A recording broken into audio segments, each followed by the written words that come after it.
दोस्तों, जब किसी देश की असली ताकत सामने आती है तो दुनिया को बिना बताए भी सब कुछ समझ आ जाता है। और आज कुछ ऐसा ही नजारा भूमध्य सागर में देखने को मिल रहा है, क्योंकि भारत ने ना कोई मीटिंग की, ना कोई धमकी दी, लेकिन एक ऐसा कदम उठा दिया जिसने तुर्की की नींदें उड़ा दी। दरअसल दोस्तों, भारत ने अपने जहाज को वहां तक पहुंचा दिया जहां तुर्की खुद को मालिक समझ बैठा था, क्योंकि जब भारतीय नौसेना का ताकतवर युद्धपोत INS त्रिकंड ग्रीस के साथ भूमध्य सागर में उतरा, उसी समय पूरे इलाके की हवा बदल गई। क्योंकि यह सिर्फ एक सैन्य अभ्यास नहीं था, बल्कि एक साफ संदेश था कि भारत अब दूर बैठकर तमाशा देखने वाला देश नहीं रहा। क्योंकि दोस्तों, INS त्रिकंड कोई साधारण जहाज नहीं है, क्योंकि ये वो नाम है जिसे सुनकर दुश्मन पहले हिसाब लगाता है और फिर आगे कदम बढ़ाता है। क्योंकि इस युद्धपोत पर तैनात ब्रह्मोस सुपरसोनिक मिसाइलें, आधुनिक एयर डिफेंस सिस्टम और सबमरीन रोधी हथियार किसी भी नौसेना को सोचने पर मजबूर कर देते हैं। क्योंकि जब ऐसा जहाज तुर्की के नजदीक ग्रीस के साथ अभ्यास करता है तो यह साफ हो जाता है कि अब खेल बदल चुका है और भारत ने तुर्की को सीधे चुनौती दी है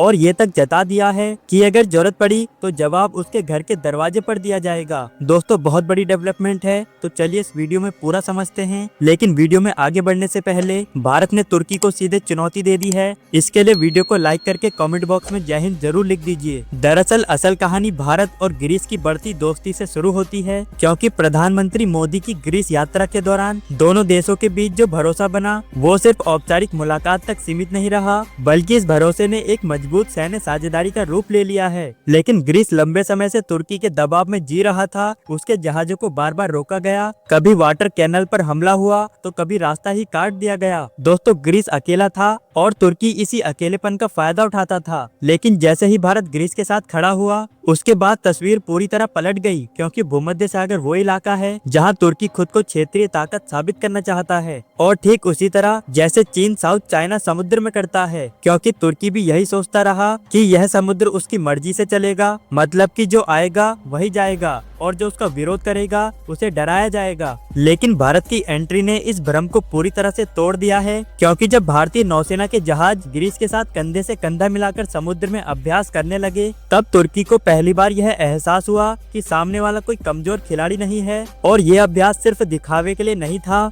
बल्कि इसमें युद्ध की असली रणनीतियों पर काम किया गया और समुद्र में दुश्मन की पहचान कैसे होगी, हवाई हमलों से कैसे निपटा जाएगा, इन सभी बातों की ट्रेनिंग दी गई। दोस्तों, भारतीय नौसेना का अनुभव और ग्रीस की स्थानीय समझ से मिलकर एक मजबूत संयोजन बना है, और यही वजह है कि तुर्की की नौसेना ने अचानक अपनी पेट्रोलिंग कम कर दी है और अब वो सामने आने से बचने लगा। और ये डर किसी बयान से नहीं, बल्कि ताकत को देखकर पैदा हुआ था। तुर्की ने भारत से जहाज वापस बुलाने की मांग जरूर की, लेकिन भारत ने साफ और शांत जवाब दिया, क्योंकि दोस्तों, भारत ने कहा कि भारतीय जहाज ग्रीस के समुद्री क्षेत्र में हैं, न कि तुर्की के, और जब तक एक्सरसाइज पूरी नहीं होती तब तक जहाज वापस नहीं बुलाए जाएंगे। और यह जवाब अपने आप में ही बहुत कुछ कह गया, क्योंकि इसमें ना तो गुस्सा था, ना धमकी, लेकिन आत्मविश्वास इतना था कि तुर्की को पीछे हटना ही पड़ा। अब जरा सोचिए, जो तुर्की हर मुद्दे पर पाकिस्तान के साथ नजर आता है, जो भारत के आंतरिक मामलों पर बयान देता है, आज वही तुर्की भारत से दूरी बनाए हुए है। क्योंकि भारत अब अपनी सीमाओं तक सीमित नहीं रहा, बल्कि भारत अब रणनीतिक स्तर पर पहुंच चुका है। क्योंकि जिस तरह से भारत ने फिलीपींस के साथ मिलकर चीन को उसके इलाके में जवाब दिया, उसी तरह ग्रीस के साथ मिलकर तुर्की को उसके इलाके में ही चुनौती दी जा रही है। और इतना ही नहीं, इस पूरे मामले में इजराइल की एंट्री ने भी तुर्की की परेशानी और बढ़ा दी है। क्योंकि दोस्तों, इस समय इजराइल और ग्रीस के बीच रक्षा सहयोग तेजी से बढ़ा है।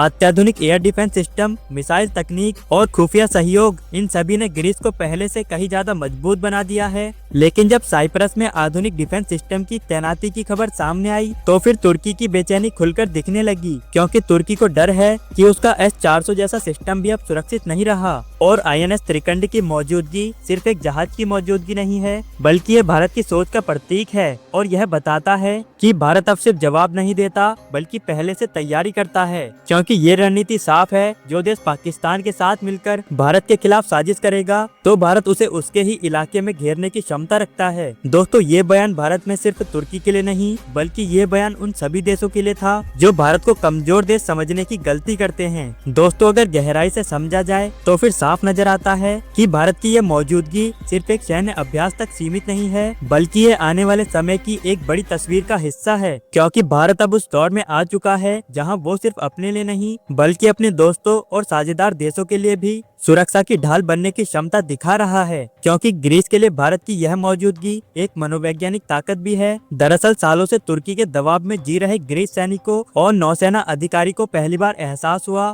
कि इस समय वो अकेले नहीं हैं, बल्कि भारत भी उनके साथ खड़ा है। और जब समुद्र में भारतीय जहाज उनके साथ चलते हैं तो फिर आत्मविश्वास अपने ही आप बढ़ जाता है। दोस्तों, इस पूरे मामले में एक बात बहुत जरूरी है, क्योंकि भारत ने कहीं भी ये नहीं कहा कि वो तुर्की के खिलाफ युद्ध की तैयारी कर रहा है, क्योंकि भारत का हर एक बयान संतुलित रहा, लेकिन असली जवाब तो शब्दों से नहीं बल्कि मौजूदगी से दिया गया है। और यही वजह है कि तुर्की खुलकर टकराने से बच रहा है, क्योंकि तुर्की भी जानता है अगर हालात बिगड़ते हैं तो यह सिर्फ ग्रीस और तुर्की की लड़ाई नहीं रहेगी, बल्कि इसमें भारत जैसी बड़ी ताकत भी शामिल होगी, और ये समीकरण उसके लिए भारी पड़ सकता है। दोस्तों, अब जरा तुर्की की रणनीति को समझिए, क्योंकि तुर्की खुद को एक क्षेत्रीय महाशक्ति के रूप में स्थापित करना चाहता है, क्योंकि उसका कहना है कि भूमध्य सागर में उसी की चलती रहे। और इसी सोच के तहत उसने ग्रीस, साइपर और यहाँ तक कि फ्रांस के साथ भी कई बार टकराव मोल लिया है। लेकिन जैसे ही सागर में भारत के जहाज आए तो फिर पूरी रणनीति ने एक अनजाना मोड़ ले लिया, क्योंकि भारत ना तो इसका स्थायी दुश्मन है और ना ही पुराना खिलाड़ी, लेकिन भारत की सैन्य क्षमता और वैश्विक ताकत ऐसी है कि कोई भी देश उसे हल्के में नहीं ले सकता। दोस्तों, भारत की नौसेना पिछले कुछ सालों में जिस तेजी से मजबूत हुई है उसका असर अब दिखने भी लगा है, क्योंकि आधुनिक युद्धपोत, लंबी दूरी की मिसाइलें और निगरानी सिस्टम ये सब मिलकर भारतीय नौसेना को एक भरोसेमंद ताकत बनाते हैं, जिसकी वजह से जब भी INS त्रिकंड जैसे जहाज किसी भी इलाके में पहुंचते हैं तो फिर वहां की राजनीति का खेल अपने आप ही बदल जाता है। इसके अलावा तुर्की की बेचैनी का एक बड़ा कारण और भी है कि भारत तकनीक के मामले में तेजी से आगे बढ़ चुका है। ब्रह्मोस जैसी मिसाइलें सिर्फ हथियार नहीं बल्कि एक संदेश है कि भारत अब अत्याधुनिक युद्ध की तकनीक में शामिल हो चुका है, क्योंकि दोस्तों ये एक ऐसी तकनीक है जिसके सामने पुराने सिस्टम भी कमजोर पड़ जाते हैं। और यही डर तुर्की के रणनीतिक हालात में साफ दिखाई दे रहा है। समुद्र में हलचल मचने से तुर्की की परेशानी बढ़ चुकी है, क्योंकि भारत ने तुर्की को बिल्कुल साफ संदेश दिया है कि भारत अपने जहाज को पीछे नहीं हटाएगा, चाहे तुर्की कोई दूसरा रास्ता ही क्यों न अपना ले, क्योंकि भारत के जहाज ग्रीस के क्षेत्र में हैं, न कि तुर्की के।